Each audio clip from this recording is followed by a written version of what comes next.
Hello, welcome back, Recapped Mystery here. Today, I'm going to explain an American fantasy film, The Brass Teapot. Watch out and take care.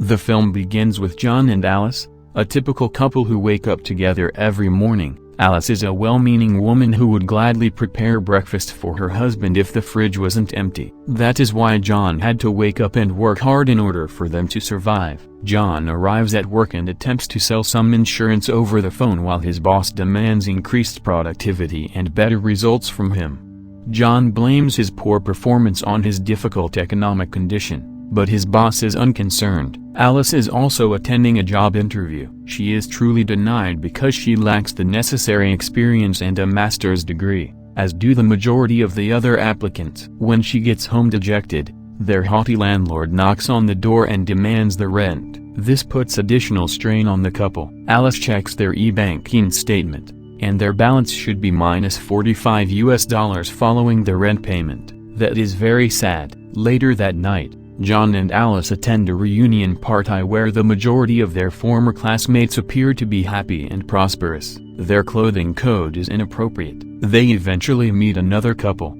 friends of theirs, and share a few words, largely about their issues. On the plus side, they can truly party because the drinks are free. The next morning, the couple decides to go shopping in town because their fridge is still empty. While traveling through the suburbs, a truck collides with their car at a crossroads because the stop sign is gone. Thankfully, they are okay. They must come to a halt until the police arrive and report the accident. An antiques shop managed by an elderly lady is just next to the road. Alice watches an elderly lady picking up a golden teapot from the ground and coming into the shop. Alice enters the shop, drawn in by the teapot. She and the old lady have a brief talk till she is interrupted by the phone. Alice searches for the teapot and finds it. She touches the teapot and is immediately smitten. She clutches it to her chest and dashes out of the shop, into her husband's car. She tells him to hurry up. John is astonished that his wife took anything, but Alice claims it is so pretty. Alice straightens her hair while she calls someone to schedule a job interview. She burns her forehead with the hair straightener, and the teapot begins to tremble. She lets go of the phone and walks up to the teapot. She takes off its cap and discovers some cash inside. She begins to make the link. She deliberately burns her forehead one more time, and the teapot trembles once more. It has now generated $700. Alice puts the hypothesis to the test once more by kicking a chair and injuring her foot and fingers. More money is made in the teapot. That is excellent timing because John is being dismissed at the same moment. When John returns home, he finds the living room merely destroyed and his wife nearly unconscious. Alice reassures him that everything is alright. He informs her he was fired, and she responds that it doesn't matter. When she hands him the teapot, he feels an odd sensation. Alice slaps John and then shows him the money created by the teapot. She explains that the teapot will compensate them for injuring themselves. John finds that difficult to believe, but Alice knees him hard in the groin, and the teapot explodes, exploding money out of it. John first realizes that this may all go wrong and makes a move to return the teapot to the antiques shop. However, he changes his mind at the last minute and becomes completely engrossed with the money-making object. The teapot is then taken to a cash or trash-style TV show, where the host values it at $5,000. For John, there is no deal. Meanwhile, an Asian middle-aged man watches the presentation and appears to be fascinated by the teapot. He marks John's location on the map that hangs on his wall. John and Alice promise to make $1 million from the teapot and then cease. They force themselves to go through terrible situations in order to save money. But who says they can't have fun while doing it? They have some kinky spanking and sex, which the teapot enjoys. Alice and John's lives have improved, not only on the surface. Their spirits have also been lifted. That is evident at the lunch table, when Alice's mother and sister are unable to eat, cannot comprehend how they are doing so well while being solely dependent on John's salesman wage. Everything appears to be going well until two men dressed as rabbis break into their home and begin beating John while asking him where the teapot is. It was something their grandmother lacked and couldn't get over till the day she died. Alice conceals the teapot beneath a cushion and informs them that it is already for sale. The rabbis seek the proceeds from the teapot sale. Alice is cunning enough to fool them. She promptly obtains the money created by the teapot as a result of John's pounding and presents it to the rabbis. They take the money and go away. This frightens them, so they decide to go a little deeper into the teapot mystery. They go to the library and find the perfect book about fabled magical things. Alice comes upon a page that depicts the tragic repercussions of using the teapot. She does not want John to witness it. Alice steers that page off while John is distracted. For a time, the couple lives their ideal existence. They acquire a new automobile, a new expensive house in a wealthy neighborhood, a new wardrobe, and host parties with high-profile guests. That's everything till. Do you recall the Asian man who was watching the teapot on TV? One day, he knocks on their door and introduces himself as Li Ling of the Theosophical community. He claims to be fascinated in antique artifacts, particularly teapots. John sincerely wishes to listen to the man, but Alice refuses to let go. She tells John that if they lose the teapot, they would lose everything. Li Ling warns them that they are in grave danger, but they both close the door in his face. That is not their only visitor. Arnie, their former landlord, pays them a visit and enters the house without permission. He wonders how two losers like them ended together in such a wonderful neighborhood. Arnie acts stupid because he is inebriated. He snatches the teapot from their grasp and runs outside with it. John attempts to retrieve it, but the teapot ends up in the center of the road. Arnie runs over the teapot with his vehicle, but the teapot is unharmed, not even a scuff. Alice is finally at ease, but it's also a little strange. How can the teapot withstand being ran over by a truck without being damaged? They go to Li Ling and question him about it.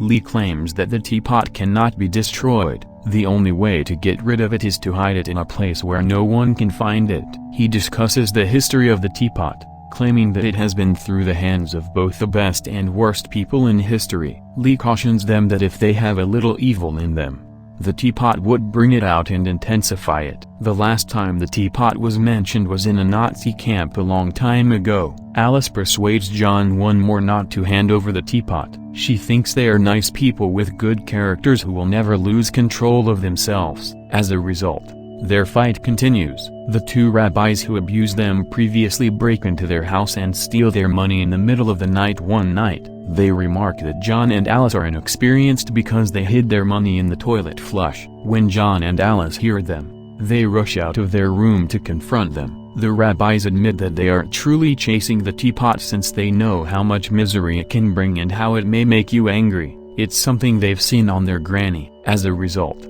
they let John and Alice bear all of the anguish and make their fortune for them. They are only interested in the money. When John and Alice try to stop them, a fight breaks out. When the invaders hit John, he falls unconscious, as does Alice. Things have taken a turn for the worst. The teapot is now worth less than it used to be. And, to be honest, Alice and John have already suffered enough. They've done a lot of damage to themselves, so they decide to seek assistance. They go to a motorcycle club and ask who the meanest person is. The barman directs John to the correct individual, and John engages in a battle with him while carrying a bag containing the teapot. Of course, the goal is to maximize profit. John is distressed, and Lee approaches him once more. He informs him that the teapot is devouring both him and his wife. At the same time, Alice notices that the teapot may generate money when other people are wounded. A skater comes close to Alice, and the teapot makes money. Alice informs John with this information,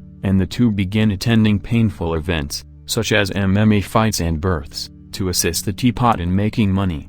The teapot has indeed begun to consume Alice's soul. Alice remarks that this world is full of anguish while driving the car with John sitting next to her. While Alice is engrossed in her own little universe, a homeless man crosses the street. She speeds, intending to run over the poor fellow. John takes the wheel at the last second and saves the man, saving his own wife from murdering him. They argue vocally with one another. Alice blames him for his inability to collaborate and comprehend her vision. Alice made yet another small discovery. This time, the teapot has made money out of emotional agony. She puts her new hypothesis to the test on John by insulting him severely. She is correct. The teapot also generates money from emotional pain. Alice demands that John emotionally harm her. John is initially hesitant, but eventually agrees to Alice's request and relates a previous event, when he kissed another lady, and how he thinks of the kiss when he kisses Alice. Jackpot. That is something they do on a regular basis, insulting one another and exposing dark secrets from their history to make one another feel bad, so that the teapot can generate money. Finally, Alice realizes that she has never been so honest with another individual in her life. They cease hurting each other and start hurting others by revealing their secrets to their loved ones. They are successful in obtaining a large sum of money. Alice would even go so far as to reveal her own sister's filthy secret, that her first child was conceived with someone other than her current husband. They carry out their plan, but Alice regrets it and does not reveal her sister. When they return home, John compliments her on her performance. She is a decent person. However, Alice claims that her remorse would impede their advancement. She proposes they execute one last big prank to get to $1 million and then stop. John claims they already have enough money, but Alice is unconvinced. She claims that pedophiles and drug traffickers frequent the playgrounds. If they kill one of these people, they will both benefit society and be richly compensated. John does not agree with the proposal, but he cannot refuse his wife. They even dig a grave, but John is now determined to stop. He claims he can't keep going like this. He asks Alice who she would prefer, himself or the teapot. Alice does not respond. John walks away dejected. John pays a visit to Lee and requests his assistance. According to Lee, it is now too late. John encourages him to simply steal the teapot, but Lee replies it doesn't work. They must cheerfully hand over the teapot to him. When Alice finishes her bath and walks to her bedroom that night, she discovers John sitting on the edge of the second-floor window. He begs her to return the teapot after he's gone. Alice begs him not to jump, but John does. Alice is concerned about her spouse, and she learns a difficult lesson. John finally comes to his senses and awakens. He asks Alice if she is now willing to hand over the teapot to Lee. She claims to be prepared. But there's one more issue. Alice and John sleep the same night. When they hear a commotion downstairs, John goes to investigate. Someone has stolen the teapot this time. That someone is Arnie, who is suspicious of the teapot's enigmatic talents. Arnie has indeed harmed himself, as has his girlfriend, because they have discovered how the teapot actually works. John and Alice travel to his house to retrieve it because they are the ones who must offer the teapot to Lee. A brawl breaks out amongst the four of them. The two rabbis are tossed in because they were drawn in by the teapot. When they broke into their house and stole their money, they had touched the teapot, according to Alice. Fortunately for John and Alice, and with the assistance of pistols and rifles, all the others were eliminated. Now John and Alice can take the teapot and return it to Lee. They certainly do. Lee compliments them. Kings and queens in the past were unable to overcome the teapot's influence, but those two did. They are genuinely fantastic characters. The end. Please subscribe to assist the channel, turn on notification and leave a like. Thank you for taking the time to watch. See you again soon.